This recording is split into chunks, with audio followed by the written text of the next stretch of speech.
Living ടുഗദറിന്റെ കാലമല്ലേ. ഇപ്പോഴത്തെ പിള്ളേരെ quality എന്ന് വെച്ചാൽ നല്ല ഫ്രീ മൈൻഡായിട്ട് ഇടപെടുന്ന പിള്ളേരെ ഇപ്പൊ എല്ലാം. പണ്ട് അങ്ങനെയല്ല. റിലേഷൻഷിപ്പില് ഇപ്പൊ തുടങ്ങുന്ന റിലേഷൻഷിപ്പ് ചിലപ്പോ 3 മാസം കഴിയുമ്പോ അതില്ല കേൾക്കണത്.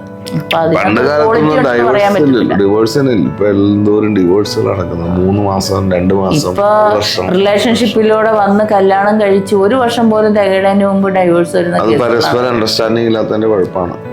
അത് ആരും താഴാൻ തയ്യാറല്ല. അതാണ് ഇപ്പോഴത്തെ തലമുറ. അതാണ് ഏറ്റവും വലിയ പ്രശ്നം. അത് മാത്രം അത് മെയിൻറ്റെയിൻ ചെയ്യാ, രണ്ടുപേരും ഈക്വൽ ആണെന്ന് മെയിൻറ്റെയിൻ ചെയ്യാൻ വേണ്ടി ഉണ്ടാക്കുന്ന പ്രശ്നങ്ങൾ. രണ്ടുപേരും തമ്മിൽ അണ്ടർസ്റ്റാൻഡിങ് ഇല്ല.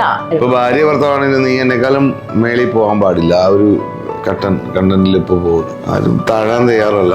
പിന്നെ ഒരു രണ്ട് പ്രശ്നങ്ങൾ കഴിയുമ്പോൾ 3ാമത് ഡിവോഴ്സിലേക്ക് അത് വന്നെത്തുന്നു. അവിടെ എവിടെയാ ക്വാളിറ്റി ഉണ്ടാവണം?